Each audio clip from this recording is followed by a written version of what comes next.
and because you know, it's not me you want to listen to, it's Dr. Margolis. So, but I want to take care of a couple little things first. Good morning, all, and welcome to this Ask the Doctor Zoom discussion with Dr. Jeffrey Margolis.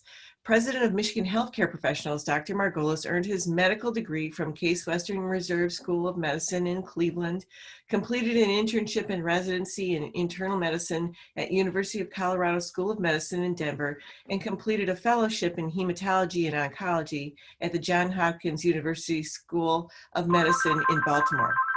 He's a board certified in medical oncology and internal medicine. He is a professor at Oakland University, William Beaumont Medical School, and a clinical assistant professor at Michigan State University and Wayne State University. Hold on just a second.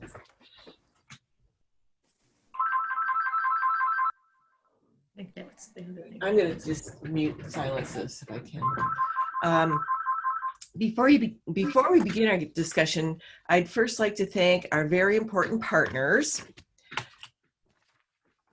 Here we go. I don't know if you can see this. Bristol Myers Squibb, Amgen, Adaptive Biotechnologies, Karyopharm Therapeutics, Takeda Oncology, and Dova Pharmaceuticals.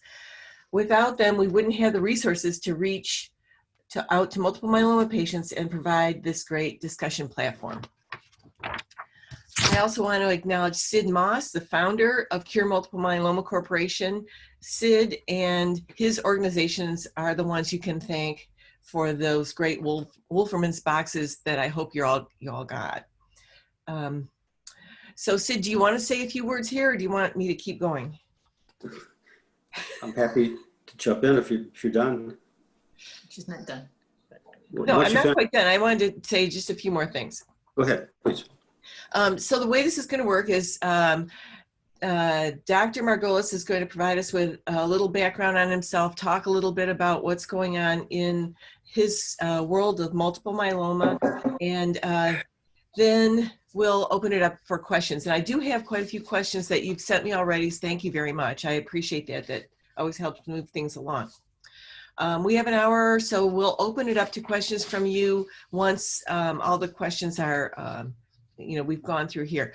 You can use the chat button to type in a question if you want to ask them anytime during this discussion. There's also a raise your hand, and I'll try to keep looking out for people that are raising their hands. But please keep your mute on if you're not talking, just so there isn't background noise. The other thing I wanted to mention just quickly is what Sid was talking about before as people were joining in. We're going to have a virtual multiple myeloma doctor discussion on October 29th, which is the day that we would have had wine and dine in the D. So it will be something similar to what we're doing now, except a lot bigger. We're going to have the doctors that we would normally have had at Wine and Dine in the D with their doctor presentation, and it's going to be virtual like this. More news on that to come, because we're not quite done with how we're going to, what kind of platform we're going to use or anything like that, but we will have more on that soon, and we're kind of excited about that, because this is, right now, this is the last of our Dr. Zoom discussions that we have lined up, and so we're looking forward to seeing everyone on October 29th again. Sid, do you want to add anything to that? No, we're still in planning when it comes to that. But I too want to welcome everybody and thank you for joining us this morning. I'd like to especially welcome Dr. Margolis. Dr. Margolis, besides being a brilliant clinician, he's very caring, sensitive, and just a wonderful guy. And I should know, because he's been my doctor for 11 years since I've been diagnosed. So thank you, doctor, and welcome. Thank you. Pleasure. Yes, welcome. And Dr. Margolis, I'm just going to let you take it away and talk a little bit about what's going on with you, and then we'll open it up for discussion later. So for people who don't know me, I'm a practicing medical oncologist, and I spend almost 100% of my time taking care of patients. So I'm in front of people with multiple myeloma on a daily basis. I understand the disease very well, the complications of the disease, the struggle with the disease. I understand what's going on with research, but I don't spend a lot of time in the lab doing research. I'm definitely a clinician. And we're up to date on most of the questions I think that you'd have about myeloma, and I'm happy to talk about those. But nowadays with myeloma, we can't not talk about the other thing that's going on, which is COVID. And unfortunately, COVID has had a major impact in people with myeloma.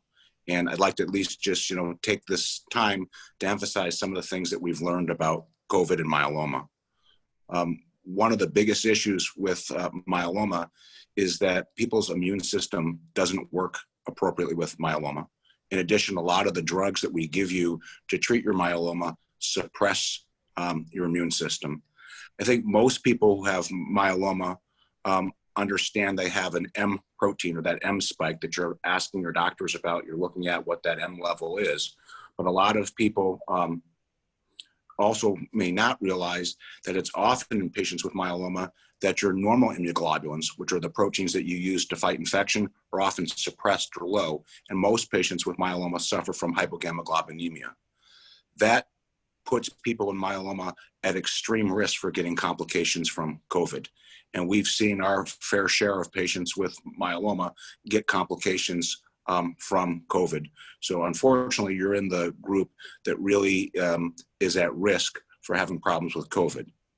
The things that we can do to prevent that is doing what we're doing right now, which is to continue to be together, but be together virtual way. So using Zoom, using Facebook, using other things that we can do to communicate, but not be direct communications, and continue the social distancing. What I can't emphasize enough to people is the importance of wearing a mask. We've known from every infection ever that wearing masks cuts down infections. This is not something that's a revolution or something that's new with COVID.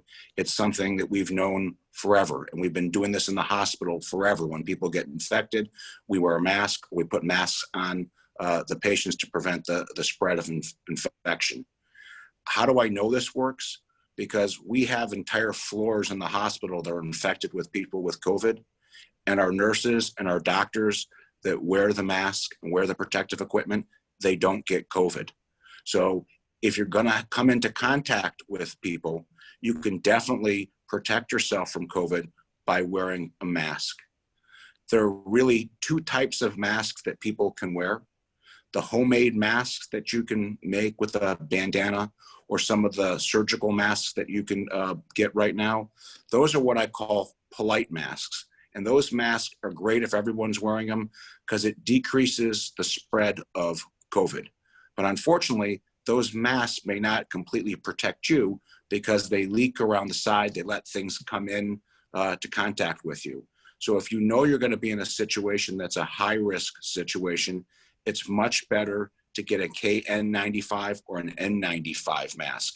Those masks are protective masks, and they prevent you from giving an infection to someone, and they'll also prevent you from getting an infection. Unfortunately, those masks are a little bit uncomfortable to wear for long periods of time. But again, if you're going out and doing things, it should only be for short periods of time when you can wear the masks. What I would implore you all not to do is to take all this time, social distancing, wearing masks, and then do something like dining out at a restaurant. The problem with dining out at a restaurant is that you eventually have to eat. And when you eat, you have to take off your mask. And if you take off your mask during that period of time, you're susceptible to people who can infect you. It's great that the waiters and waitresses are wearing masks, but I can tell you, even in my office, it's hard to keep people to keep their masks on.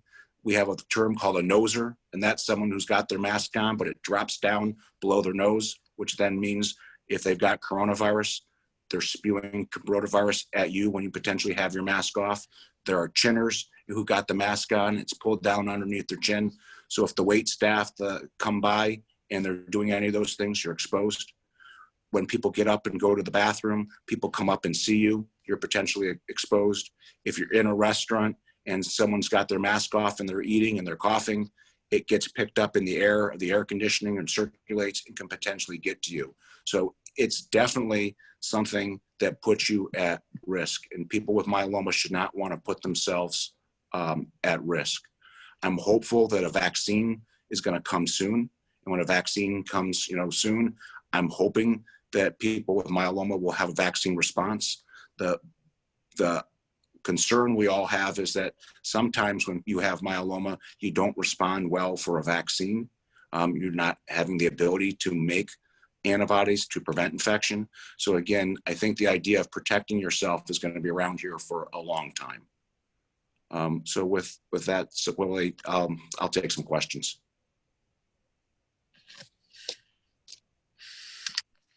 All right. Thank you for that. I mean, I do think it's really important that we that you've stressed that it's important for everyone to be careful, especially those that are in a more vulnerable position. And then on the other is are people here that are spouses, friends, or support of people who have myeloma. It's just as important for you to wear masks, because if you don't get an infection, you can't spread the infection. In addition, you're protecting the people that you love by wearing a mask. It's just so important. I cannot, stress enough how much we can all do for each other by just simply wearing masks. Thank you. I do have some questions that came in from the group beforehand, and I'll just start with those. Let's see. My husband is having CAR-T later this month. My questions are, what has the average remission time been? When the body goes out of remission, do they do another CAR-T? And when was the first CAR-T for MM done, and what have the results been? So CAR-T is not one kind of treatment. It's a technique where you are able to take the body's own immune system, you take the immune system out, and then you genetically engineer the T cells to attack myeloma cells. So when you do that, you can genetically engineer the T cells to attack a variety of different targets on myeloma. So not all CAR-T trials are the same. And so when you look at CAR-T, you have to look at which CAR-T you're getting. So there's different CAR-T products. In addition, when we're looking at CAR-T, the studies for CAR-T are all very early trials. And because they're early trials, they have mostly included patients who have not responded to other types of therapy or are very refractory to treatment. So when we're looking at CAR-T, I think this is one of the most promising and exciting treatments that we have for myeloma. For other diseases where CAR-T is further along, there actually appears to be long-term remissions from it. So in patients who have very refractory lymphoma, the CAR-T is worked out. It's actually now an FDA-approved drug, and those patients have had, very, very prolonged remissions. For myeloma, it's still too early to tell how long people stay in remission from CAR-T and how effective CAR-T will be.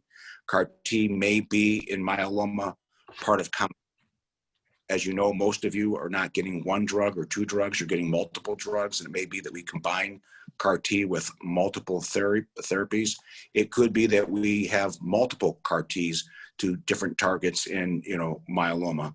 But I would say that CAR-T is probably one of the most exciting things that we see in myeloma, and is definitely in the future of a treatment for myeloma, and maybe it will eventually be the treatment that cures myeloma. That's great. Second question from the same person, also wondering what the process is that causes muscle soreness, not pain. My husband describes this, that like his muscles feel like they're going to break if he moves wrong. What type of medication is best? Anti-inflammatory steroids? He's not had treatment since the end of June, awaiting the CAR-T. Yeah. So muscle aches are a common thing that people can get with myeloma and pain. And so when you have pain, myeloma, you can have pain because you've got myeloma in the bone itself. and the bone and the muscle hurt from the plasma cells that were there. Sometimes the myeloma protein affects the actual nerves that are going to the muscle, and that's called neuropathy, and people can get pain from that.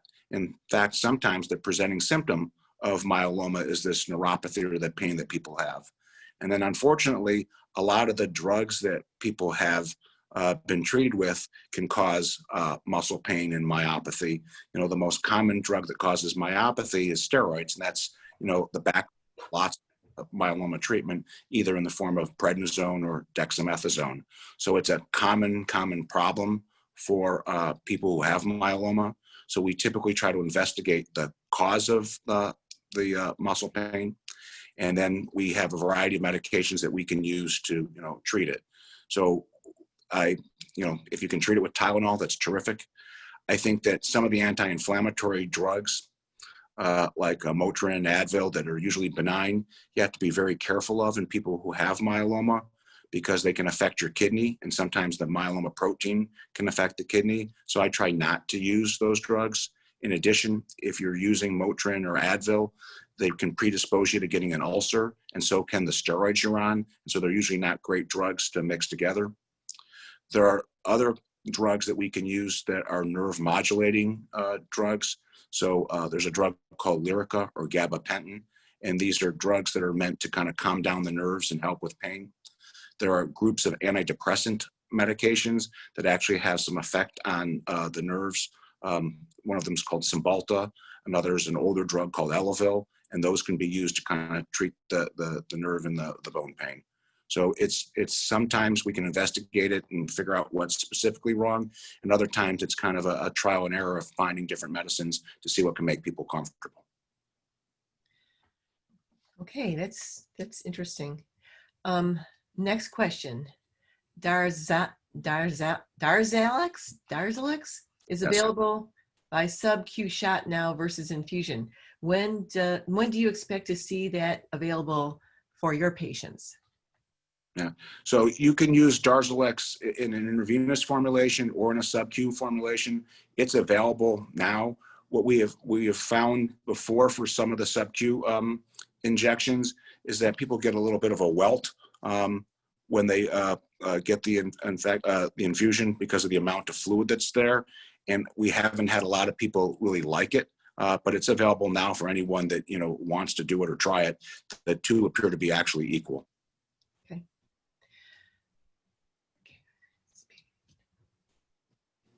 Oh, and well, this is kind of something that you touched on already a little bit, but what do you suggest is the best way for patients and caregivers and families to stay up to speed with treatments and communicate questions when they're not able to go in the office and see their doctors?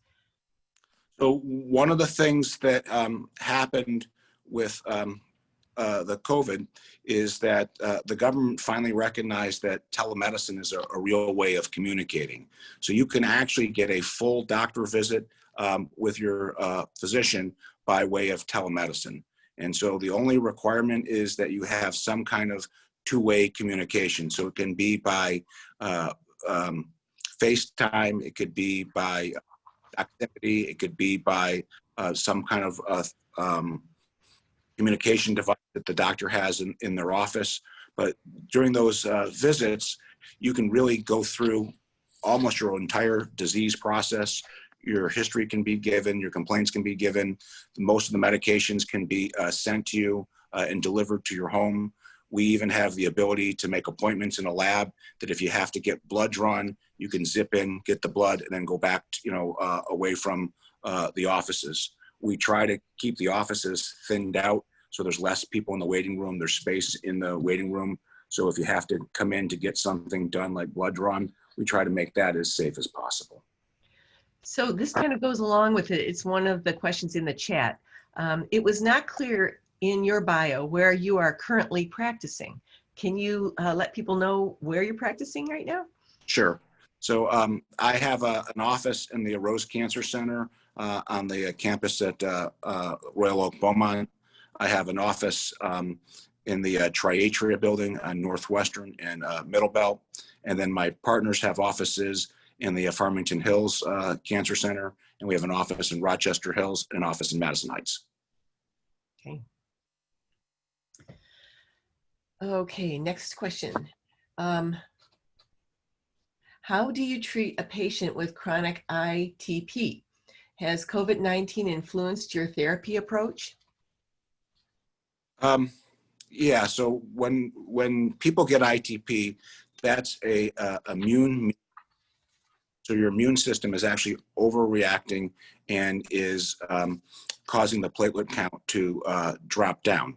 So what we typically do with ITP is use drugs that immunosuppress patients. And by immunosuppressing the patients, the platelets tend to go up. We will use sometimes steroids to do that. Sometimes we'll use a drug called Rituxan. Sometimes we'll use surgery by removing someone's spleen. And sometimes we use medications that actually increase platelet production. So we use a combination of those things. I'm more apt to still try steroids as the first line treatment and try to do a short course of steroids because that can get a lasting remission. I'm less apt to do something like a splenectomy that will further immunosuppress people and really puts them at risk. And I'm more likely to move up into my treatment regimen drugs that will just stimulate the production of platelets or try to block the destruction of platelets without suppressing the immune system.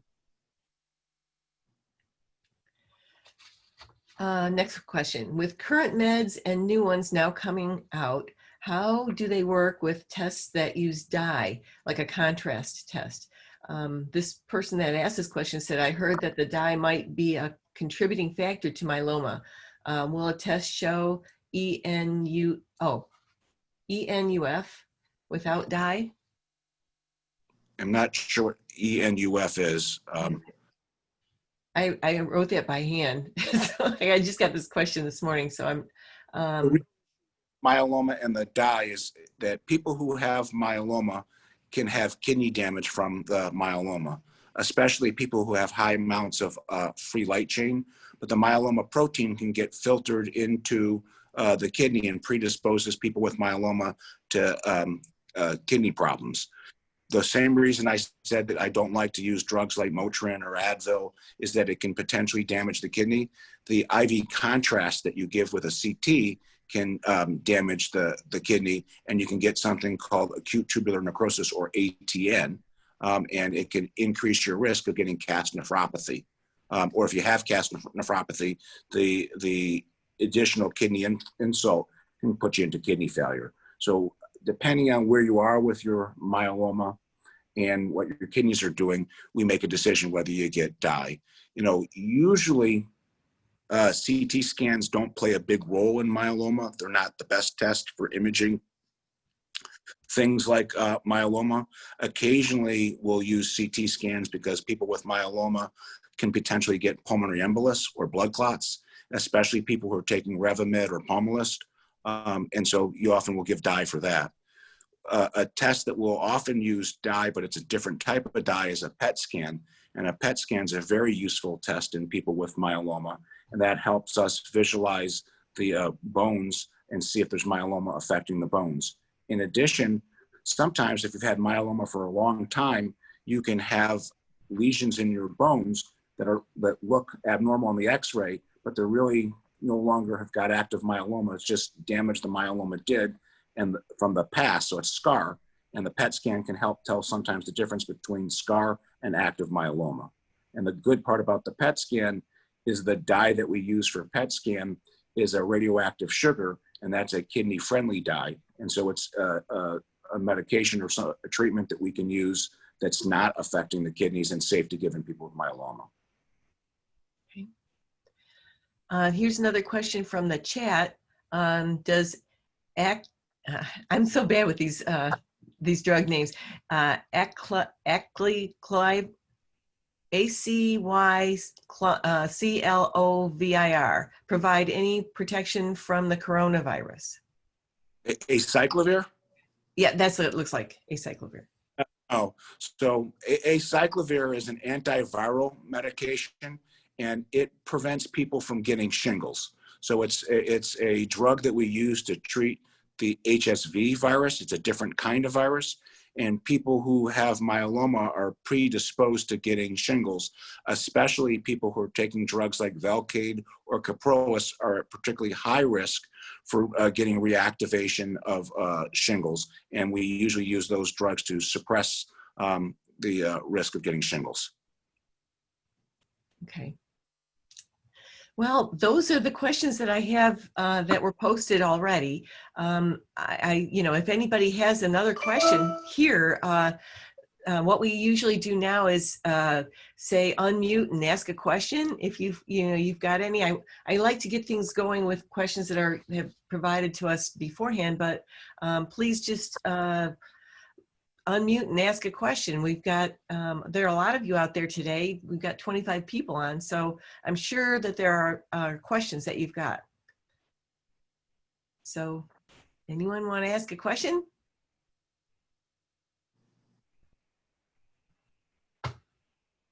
Yeah, I wanted to just what you were just saying that about acyclovir. So I had a stem cell transplant a year ago. So at the end of this week, I will go off acyclovir. So should I be running to my drugstore now to get my single shot? It's a really great question. So after the stem cell transplant, your body has gotten kind of rebooted and your immune system is kind of relearning. And when you are in the first part of your stem cell transplant, when your immune system is still suppressed, we use acyclovir to prevent people from getting shingles. We have a vaccination protocol that we use after you've had your stem cell, and you're probably following up with the transplant people to kind of be revaccinated. No one's quite sure what to do with shingles vaccines. So the original shingles vaccines were live attenuated viruses. And because they were live attenuated viruses, they weren't safe.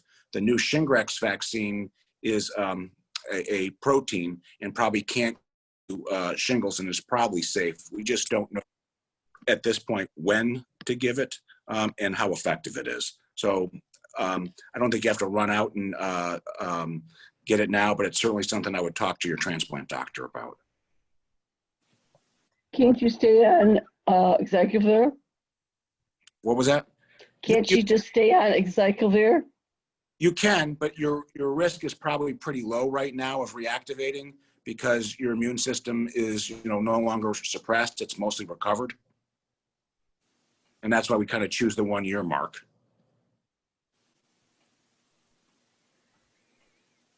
I have a couple more questions that came in from on the chat. What is Dr. Margolis' opinion of the role of MRD testing in his multiple myeloma patient population? So looking for minimal residual disease is when you after you start treating people with myeloma or you do a transplant, you can start using techniques to try to find out if you have any myeloma that's left. And the truth is, at the very beginning, especially in the transplant world, that used to be a really big thing that we commonly did. So you'd get your stem cell transplant. After the stem cell transplant, we would start to look for minimal residual disease, and we tried to prognosticate people based on this minimal residual disease of whether we thought they were going to do well or not do well. And if people had a lot of minimal residual disease, then we started advocating, instead of just going on maintenance Revlimid, using combination treatments. And it turned out that wasn't true, that the maintenance Revlimid that people got worked just as well if people had minimal residual disease, if people had, gross disease that were left. And it was kind of that slow, constant treatment kind of kept people in check. So for right now, minimal residual disease is a research tool. And we're looking at that to try to figure out which treatments are going to be more effective. So as people with myeloma do better and better and better, to compare one treatment to another, if all of you stay in remission for 3-5 years at a time, if you bring a new treatment on and you do a study, you may have to wait 6 or 7 years before you know if there's actually a survival advantage of one treatment versus another. So one way to try to ask a surrogate to answer a question very quickly is to look at which drugs provide minimal residual disease, which drugs get rid of more myeloma effectively. And you can answer that question very quickly, because once someone's completed their treatment, you can then look and see how much disease is left. So I think it's an important tool. I think it's a tool that we'll also be using to look at people for maintenance treatment and other treatments to say, okay, maybe people who achieve minimal residual disease should be put on different drugs than people who don't achieve minimal residual disease. But right now, it's really in the research phase rather than in the clinical phase. What are your comments on using thalidomide as a maintenance drug? Thalidomide? Oh, yeah, I guess this is thalidomide. Yeah, sorry. Okay. So thalidomide is an old drug, and many of you probably remember thalidomide from the late 50s and 60s when people had thalidomide babies and people had, birth defects. It was actually a drug that was sold over the counter as a sleeping aid in Europe, and then got banned all over the world because of the birth defects. That was really the first drug that made a big impact in myeloma. And when thalidomide came out, it was paired with dexamethasone and was found to be able to induce people with myeloma that were refractory into remission. So thalidomide then came back into this country, and then has a REMS program that was associated with it, which is the same program that all of you that take Revlimid or Pomalyst. So it's a program that they ask you questions, make sure that you're keeping the drug to yourself and not letting it get in the hands of someone that might get pregnant. The thalidomide was basically a generic drug, and the people at Celgene were able to bring the drug back because they were able to monitor its use and bring it back into the country. It was the precursor for Revlimid. And so Revlimid is really just an analog or a drug that's similar to thalidomide. And then the third analog is a drug called Pomalyst. So all those drugs can be used to maintain remissions in myeloma. The one that's got the most randomized or long-term data after stem cell transplant is Revlimid, but I've used thalidomide and Pomalyst as a maintenance treatment for people who have myeloma as well. And I kind of consider the drugs all very similar. So, the similarities kind of like between Coke and Pepsi. They're definitely different, but in a lot of ways they're the same. What are your preferred drug regimens for newly diagnosed multiple myeloma and for relapsed refractory patients?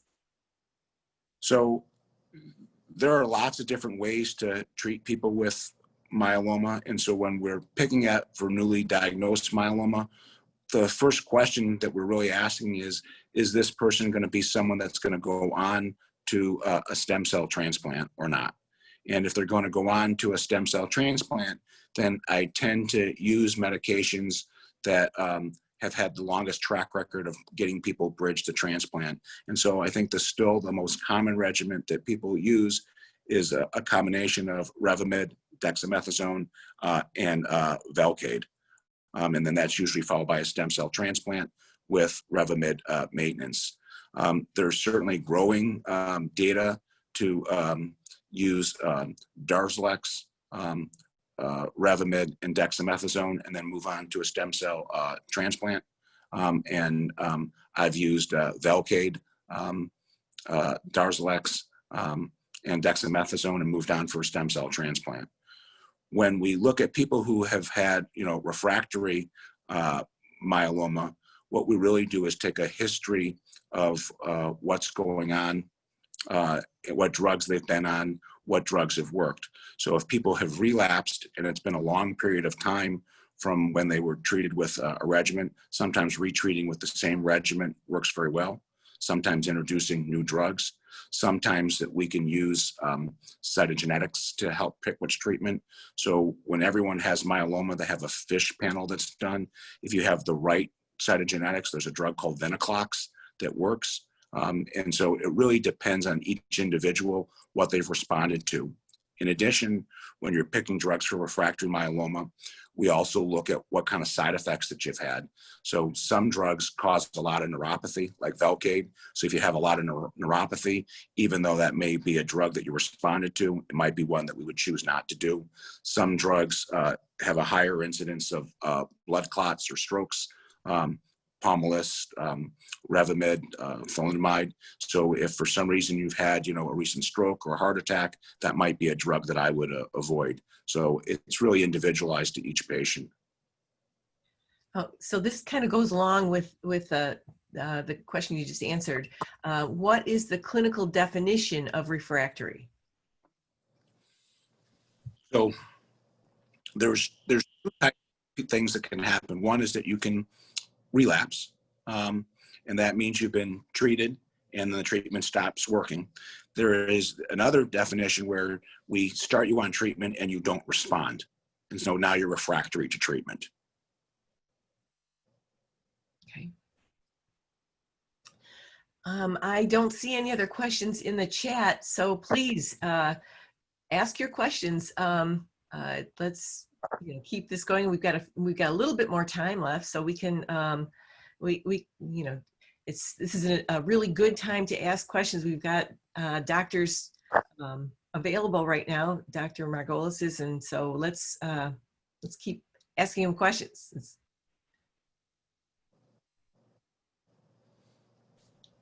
Anyone? Let's see. I don't have any more in the chat right here.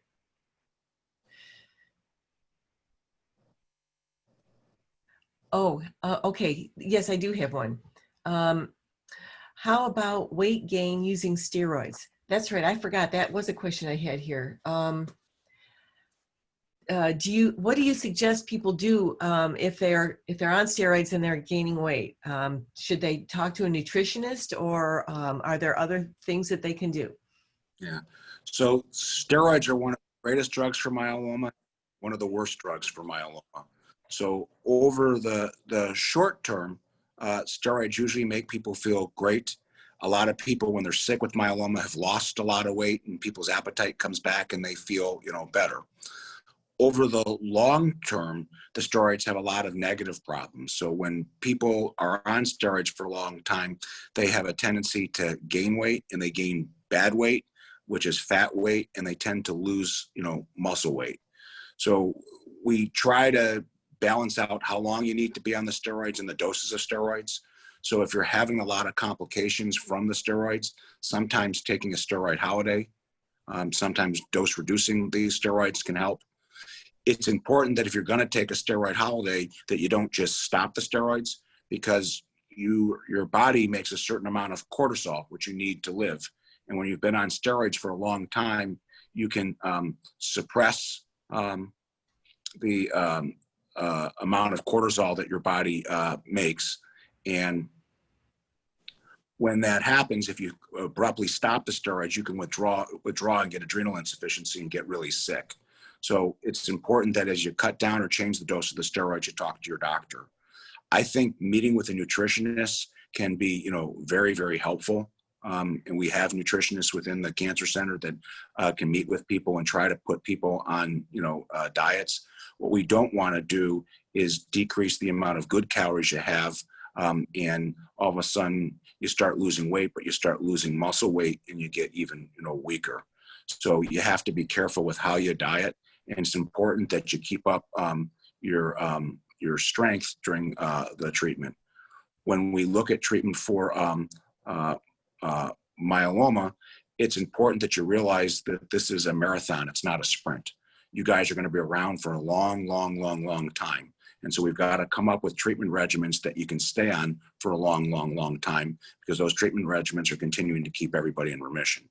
So it's really kind of pulling from all kinds of disciplines to control the side effects that we have from the treatments. And unfortunately, as I talked at the beginning, there are side effects that people have from the myeloma, and then unfortunately a lot of the drugs we have got side effects. So a good part of meeting with your doctor is managing the side effects that we've caused from our treatments. this goes along with it, and I apologize. These were a couple questions that came in earlier, and I missed them. How do you treat patients who struggle mentally, accepting their diagnosis, regulating their emotions, etc.? Do you suggest a holistic approach that includes therapy? So absolutely. And I think, part of what's happened with COVID, it's made that a lot worse. So this is a hard time for everybody, and it's a hard time struggling with diseases like, myeloma. So we try to take a very holistic approach in doing this. I think there is a large role for individual therapy. I think there's a role for group therapy. Gilda's Club's a great place to go. I think there's some therapy in the meeting we're having, right now, with us all being together and being able to answer questions and reaching out to each other. I think there's a role for medications, and I think there's a role for psychiatry. So it's really pulling everything that we can, together, try to make sure that we're in this together and that we treat people's mental health and their physical health the same, because they're equally important. This kind of goes along with it as well. During treatment, should patients avoid any specific foods? For example, like raw fish. Are there any things that you suggest that patients don't eat or do eat? Yeah, at the very, very beginning, a long time ago, people were really worried about getting infections from food. And a lot of the studies came back from the late 60s, early at MD Anderson in patients with leukemia. And they were concerned about people eating lettuce and raw fruits that would potentially have bacteria in them, and the bacteria would get people sick. Most of that's proven not to be true. And so I would say I would use pretty common sense about things. I wouldn't go to Tijuana and eat off a taco cart where you might get sick normally. But I think if you use pretty good sense, I don't have a lot of real diet restrictions. Again, this is a marathon. You need to live your life. And the whole reason that we're putting you through all this stuff is so you can live your life and be as normal as possible. Good answer. Okay, back to the chat. What clinical trials are you involved in? So we have access through clinical trials through multiple sources. So we have clinical trials through the National Cancer Institute.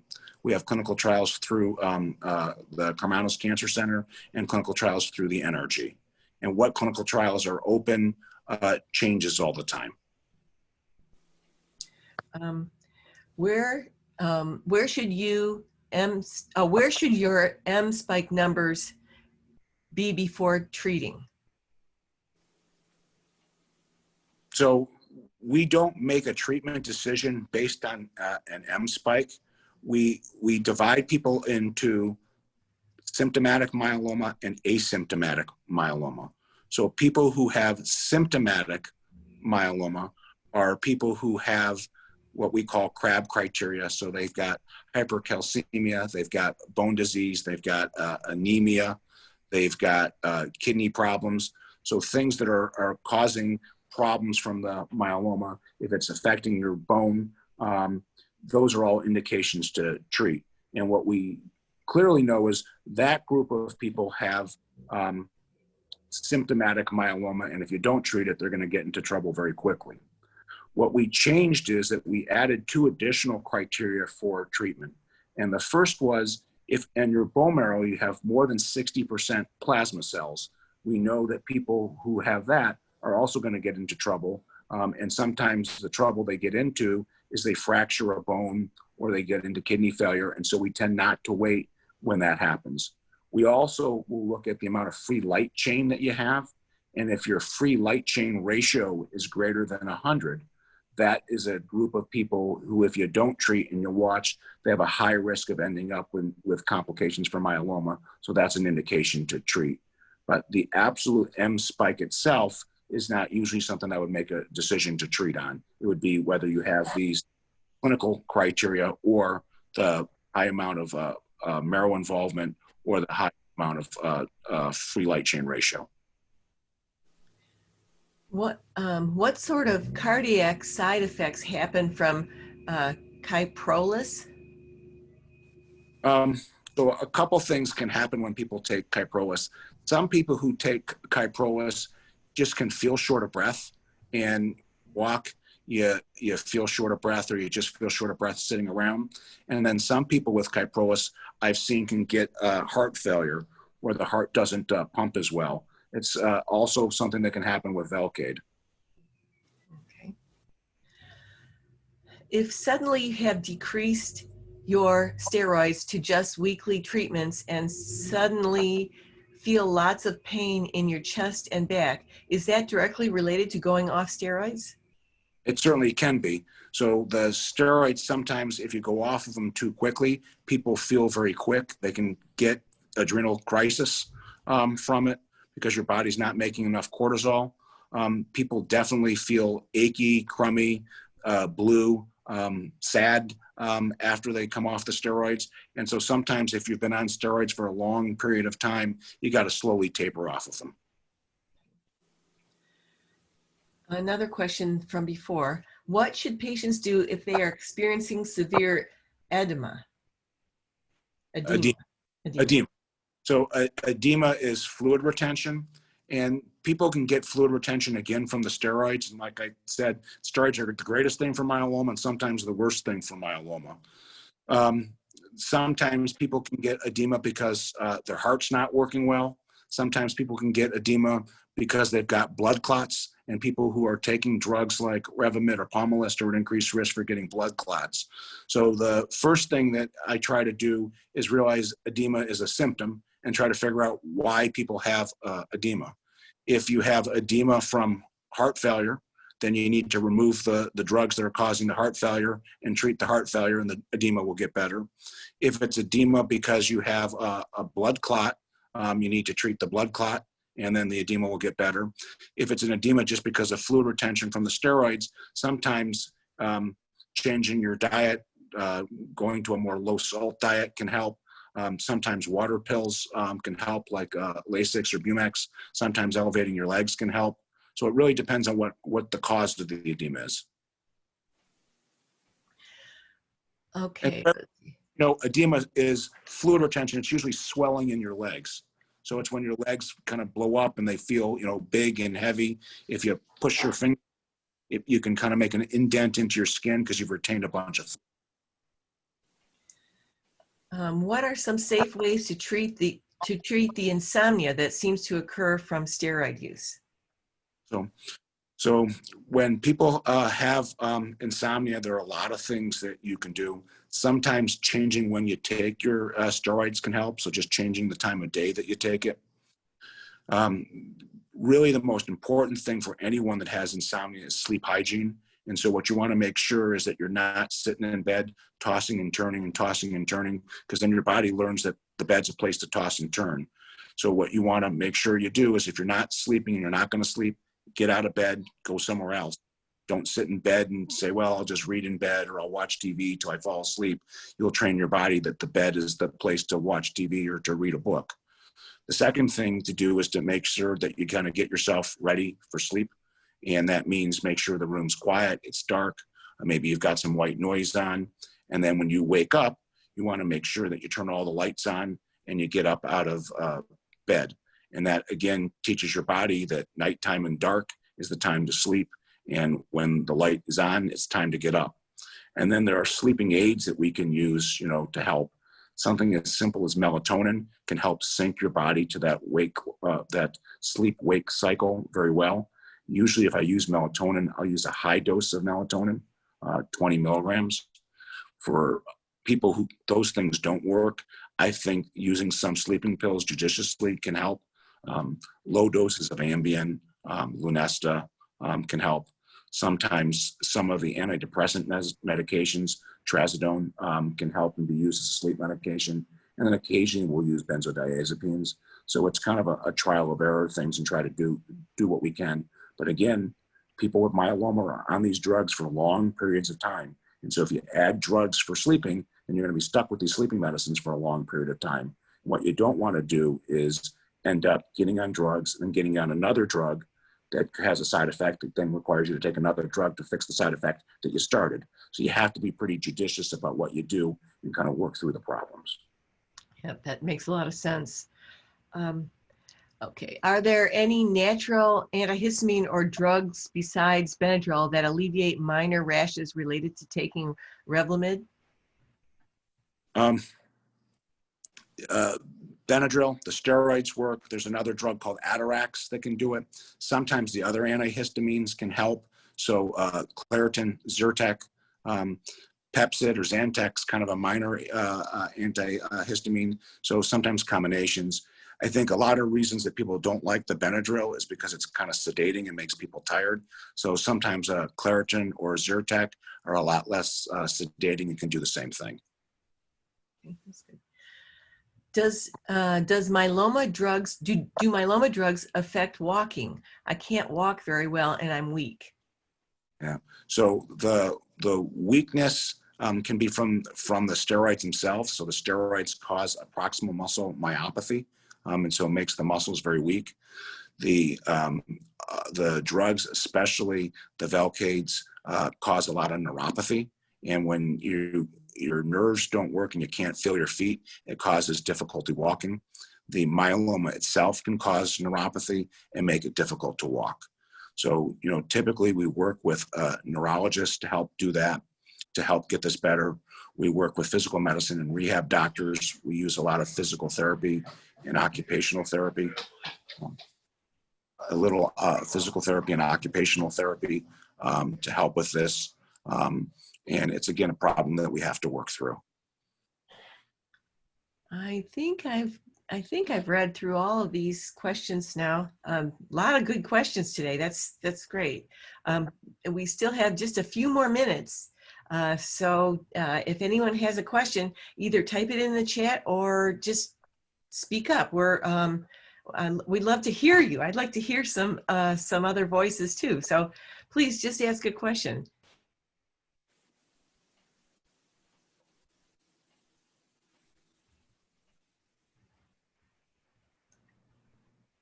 Does anyone want to make a comment how they've been dealing with COVID and how they've been social distancing or the effect they've had on it, or how they've been dealing with getting their doctor?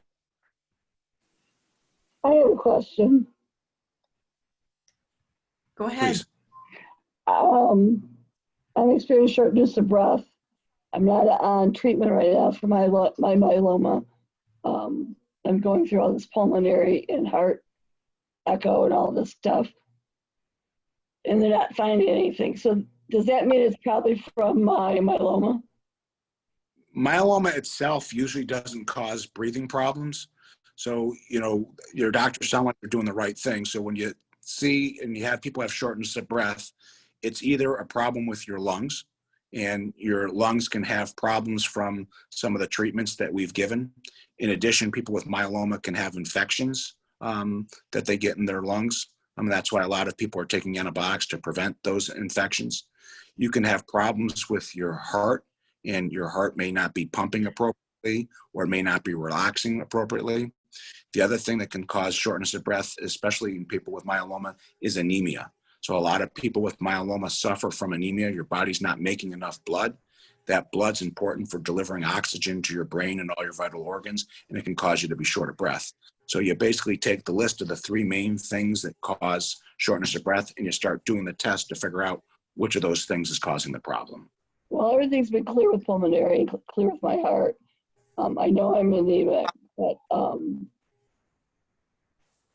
when I was diagnosed 14 years ago with myeloma, it was because of shortness of breath. So it may be the anemia is what's attributing to it. And so there are medicines that you can use to treat the anemia to try to see if that gets it better. All right, I will talk to him about that. Thank you. You're welcome. So I have a question. Can you discuss your decision on when to control diarrhea, when to simply use Imodium, or the pros and cons of when to change and start using a product such as Well-Call, the pros and cons that you see from your patients, and is it something you like? Sure. So for diarrhea, again, diarrhea is and what you really need to know is why people are having the diarrhea. I I've sort of made the assumption diet has no thoughts at all, and I've made the assumption on my own without being tested that it's bile acid malabsorption. Yeah. So when you look at diarrhea, it's really trying to look at the cause of the diarrhea. So the first thing we want to make sure is when people have diarrhea, there's not an infection. And because people with myeloma are often given antibiotics, you're predisposed to getting something called C. difficile. And that's probably the most important infection we want to rule out, because C. difficile is caused by a toxin. And if we give you things that will slow down you'll retain the toxin and you'll actually get sicker. So we first look at making sure there's not an infection. People who have myeloma can suffer from malabsorption, and people with myeloma can also develop amyloid, which is a protein that gets deposited into the intestine and prevents people from absorbing things. So we can do tests on your stool to see if there's a malabsorption problem. We measure something called fecal fat, and we can try to figure out what that is. And then we look at what other medications that you're taking. So some of the medications that we give you can cause diarrhea. Velcade's a good example of a drug that will cause, the diarrhea. Some antibiotics can cause the diarrhea. But once we figure out what's causing the diarrhea, then we pick which kind of medications that we try to use. What we're hoping is that most people who have problems with their bowels, it's a short course of something, and then the problem resolves. There are people who have amyloid deposition or malabsorption problems that have long problems, and they're going to be lifelong problems with diarrhea, and then we pick different medications to treat them with. These are a couple questions that came in that are related to the question about myeloma drugs affect walking and weak walking. After remission, will walking get better? Or can walking get better once you decrease your drugs in remission? So when people have problems with walking, some of the walking is problems with the muscle and the myopathy. And a lot of times when you stop the steroids and you do physical therapy and you exercise, your muscles will actually recover and get stronger. Some of the problems with walking is because of the neuropathy. And the neuropathy can, again, be because of the medications, or it can be from the myeloma. Unfortunately, sometimes the neuropathy doesn't get better, and some of the neuropathy can be permanent. So, sometimes you get lucky and you treat the myeloma and the neuropathy gets better. Sometimes it doesn't, and you need medications to manage the neuropathy. It is now 8:31, which is the end of our hour with Dr. Margolis. So I just want to kind of wrap this up, I guess, because this is the amount of time that we're allowed to have, and just say thank you, Dr. Margolis. This has been very, very interesting, and we really appreciate your time and all the answers to all these questions that people have. I think that right now, especially like you said before, it's really important to do these types of things where we can get together and patients can have their questions answered in this time when we can't see each other socially as often as we would have normally liked to. So again, thank you for everything. And I see we've got thank yous in the chat button too, in the chat box too. Really appreciate all this. Everyone plan on coming on getting, well, we're going to give you some information pretty soon, but save October 29th. We're going to have another discussion at that time. Unless there's something else, Sid, you have anything? If not, again, we really appreciate it, Dr. Margolis, and we'll talk to everyone soon. All right. Well, thanks everyone for having me. Please stay healthy and safe. Hey. Thank you. Take care now. Take care, everyone. I'm ending it now.